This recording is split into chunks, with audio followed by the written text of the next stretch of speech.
Well, I'm Father Sten Jaszek, and I serve in the Diocese of Fairbanks, Northern Alaska. My parishes are at the very mouth of the Yukon River, and I serve 4 parishes: Nunamikwa, Alakanak, Imonak, and Kotlik. So altogether, I worked for 14 years among the Yupik people. Among the Yupik people, there's always time for everything. So there's a different pace of life, different depth, different quality of life. Any priest that ministers in the villages, in the rural Alaska, has to make a choice if he wishes to be, not only serving the people, but also engage in the lifestyle and taste that style of life. If I experience the lifestyle of the people, I hope that I will be able also to dress my stories into the experiences, everyday experiences of the people. The challenge of proclaiming the gospel is not only to read the gospel and to repeat it as it is written in the New Testament, but also give some kind of an indication how can it be lived, how can it be kept. And that cannot be done properly without truly experiencing the life that people live there. The Pope, St. Francis, says that a pastor should smell like his sheep. So I think that's the response to that kind of a call.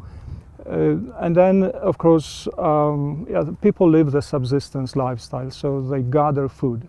So whatever land offers, whatever the river, the sea offers, whatever one is able to get, that's what you live on.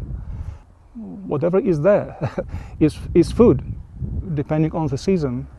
At this time of the year, using a boat, or at winter time, using a snow machine.